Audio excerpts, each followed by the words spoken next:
A recent poll of Mass residents show that they'd prefer rehabilitation over punishment when it comes to prison sentences. Well, to talk about this and the ever-growing prison population, what can be done about it, is best-selling author Scott Christianson.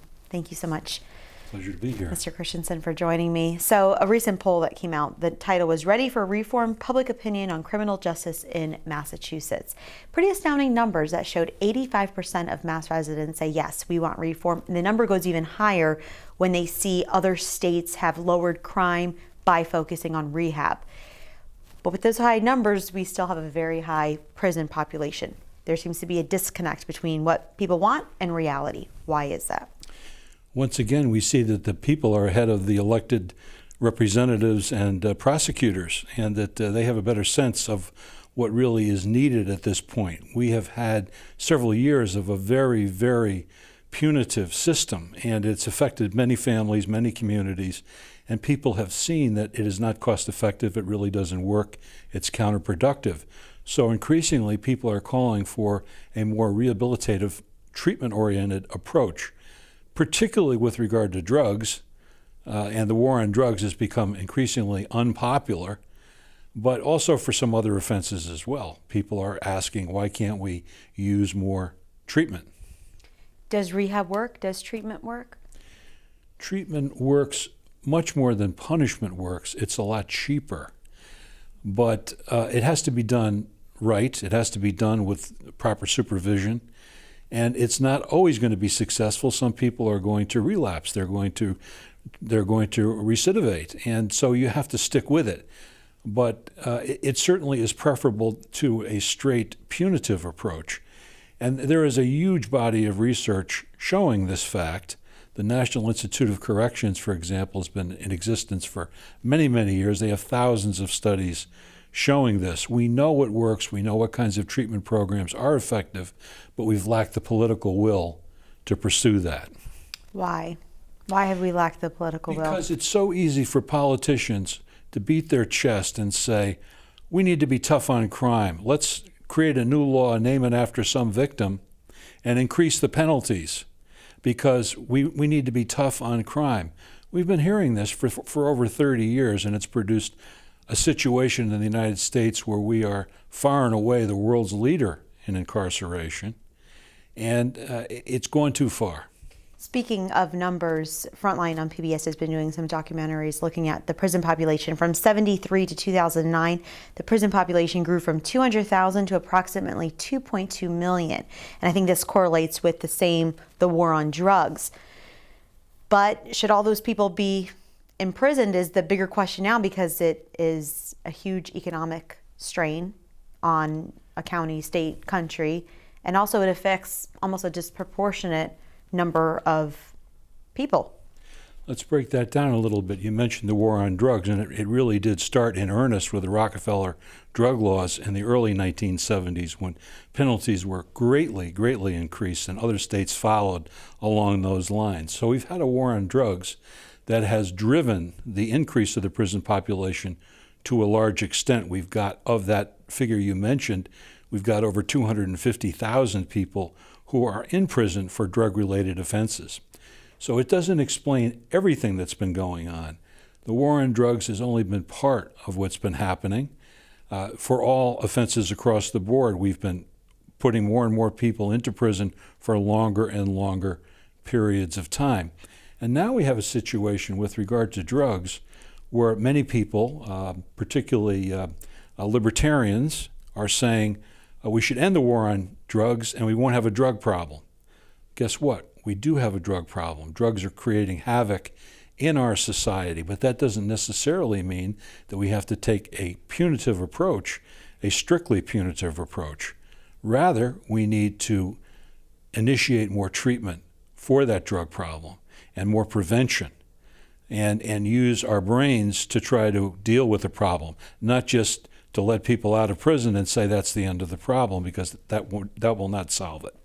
So technically, when a person breaks the law, they deserve punishment. But perhaps the bigger issue is the fact that these laws shouldn't be in place in the first place. Is that, would you say, the bigger argument? Because you can't really advocate, well, even though it's against the law, it's okay, you shouldn't have to go to prison. So it's almost as if we've got to back up another step and say the laws need to be changed so that by minor drug offenses or doing low-level nonviolent crimes, you're not spending so much time in prison. So it's when people break the law, they need to be held accountable. They need to accept responsibility for what they've done, the harm that they've imposed on other people. And they need to really make good in some way to try to repair that wrong. That doesn't simply mean that they need to be punished, that they need to accept responsibility. In some cases, they need to do community service. In some cases, they need to address the underlying problems that led them to commit that act to begin with, such as their addiction, for example. So there are many things that need to be done, and they need to be done more on an individual basis, not simply a one-size-fits-all basis. So talking now about the drug offenses, and sometimes people are spending a lot of time in prison for low-level drug offenses or even low-level crimes. In Massachusetts, the juvenile life imprisonment without parole, that's a huge possibility, or that's a huge thing happening that many other states don't have. Some states do, but some states don't have. But talk about the implications of that. Well, the United States Supreme Court ruled a year and a half ago that it was not constitutional for states such as Massachusetts and many others to impose mandatory life imprisonment without parole for certain juvenile murderers. And it is now left to the discretion of the court, of a judge, to determine how long a sentence should be for somebody who commits that kind of very, very serious act. We've had a movement over the last 25 or 30 years in this country in which some people have been saying if a kid commits an adult crime, they need to be treated as an adult. And this has spawned a whole series of very punitive measures, including life imprisonment without parole. I believe that if a juvenile commits a crime, they need to be treated as a juvenile and they need to be dealt with, but not treated as an adult in the most draconian fashion by subjecting them to life imprisonment without parole, much less mandatory life imprisonment without parole. I actually think that life without parole across the board is not a very good policy. It may be necessary in some individual cases, but it certainly is not right to give it out to the extent it's been given out in Massachusetts and other states. Now, you've said that the Melissa's Law, or the three strikes law, sometimes commonly known as for habitual repeat violent felonies, is more of a political ploy than really trying to fix a problem. Why do you see it as a political ploy? Over 20 years ago, the state of California enacted 3 strikes and you're out laws. And we've had a long period of time to see what the impact has been. It's been a disaster in California and other states that have adopted that approach. And it's very disheartening to see this approach being revived in Massachusetts through Melissa's Law. Massachusetts and other northeastern states really are at the bottom of the line in terms of the use of incarceration in the United States, to our credit. We still greatly overuse imprisonment, but we are nowhere near the users of incarceration that you find in Louisiana, Georgia, and other southern states, where the rate may be 7, 8, 10 times greater than it is here in Massachusetts. So we should be smarter than resorting to approaches such as Melissa's Law. We seemingly are going backward rather than forward when we adopt this failed approach. What about somebody who argues that, okay, a first-time offense, second-time offense, but when somebody is habitually, repeatedly committing violent crimes, they can't be rehabbed?